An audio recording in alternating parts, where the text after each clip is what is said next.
You gonna videotape the whole thing? Yeah.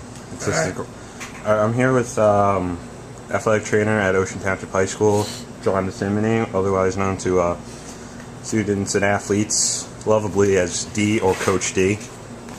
Good morning, Mikey. Good morning to you too. I'm going to be doing an interview with him for my senior research paper.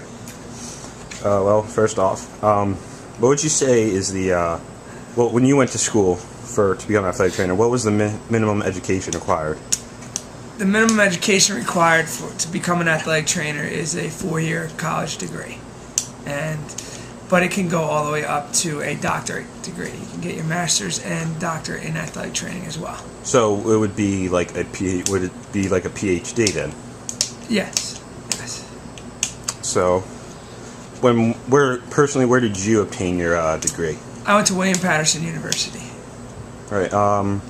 Where are other places you could go for it? In New Jersey itself, all the state schools, with the exception of the College of New Jersey, all have athletic training majors. Kane, Montclair, William Patterson, Rowing, and Seton all has a master's program for athletic training. For these training schools, is there an entrance requirement, and is there a postgrad? Yes, there is the entrance requirement. I know from when I went to school, you had to have a 3.0 to 3.0 grade point average to apply into the program and maintain that throughout the program. It might have changed now, but you have to maintain a certain grade point average to stay in the program, and you have to apply into it. Okay. And if you had to say, like, are there any specific skills or talents, even personality traits that you think are required to be an athletic trainer?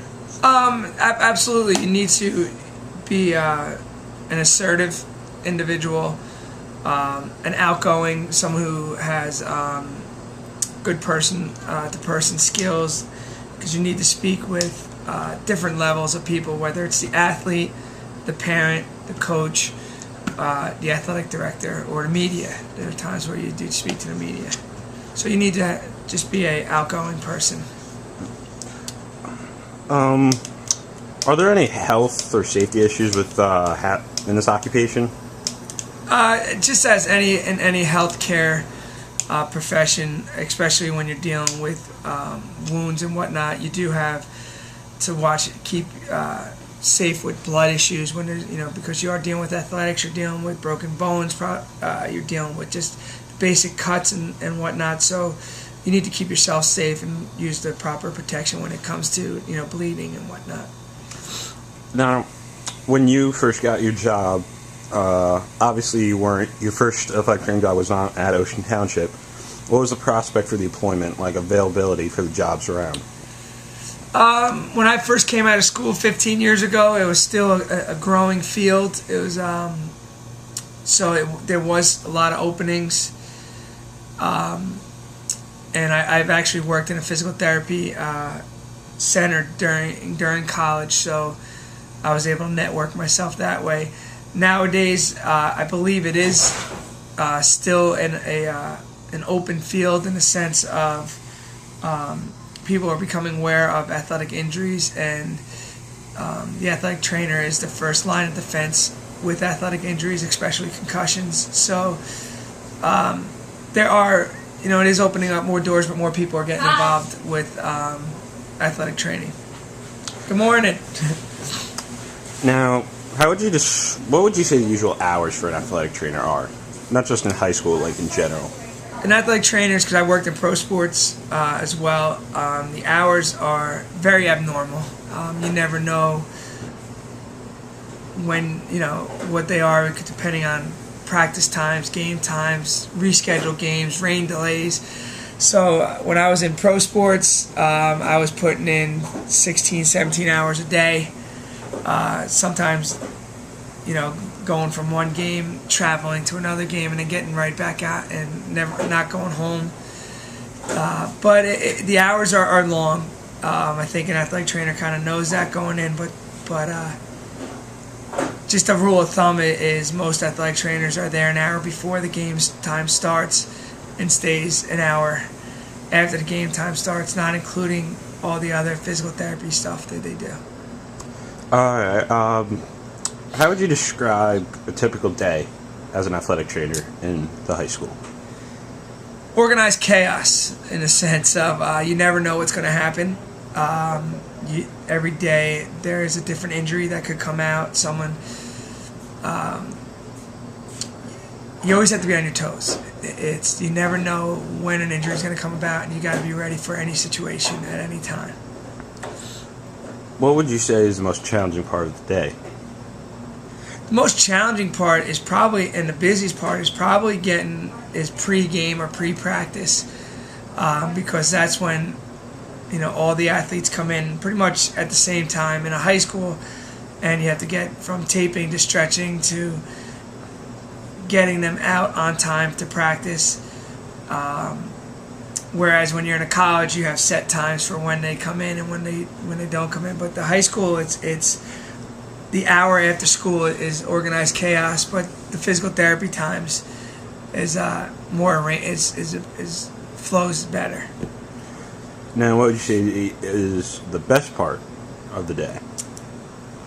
The best part of the day is, I don't know. I love my job, so every part I like.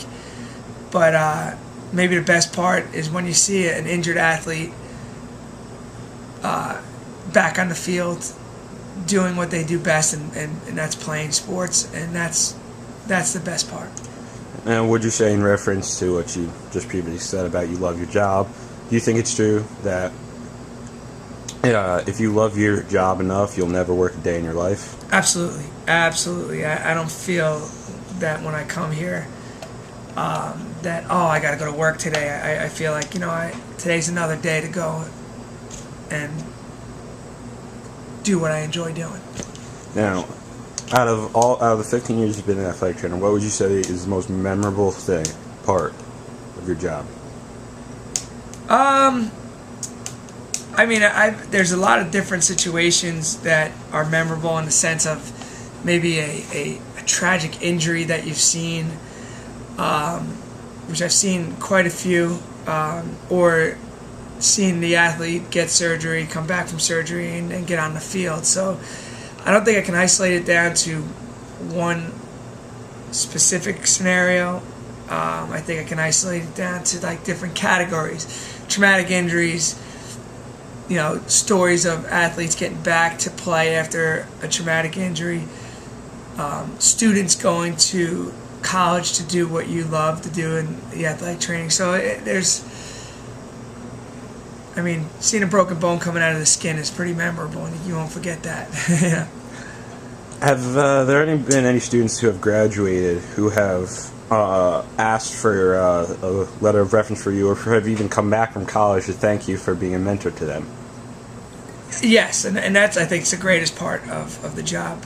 Whether it's a student trainer or a student athlete coming back and saying, thanks Coach D for, standing by me after an injury, or thanks Coach D for influencing me to go into this, profession. That's the most rewarding is sitting down with a student doing an interview, knowing that they enjoy this job as well. Mikey. All right, well, I think that about wraps it up. Coach D, thank you very much. Mikey, thank you. Goodbye.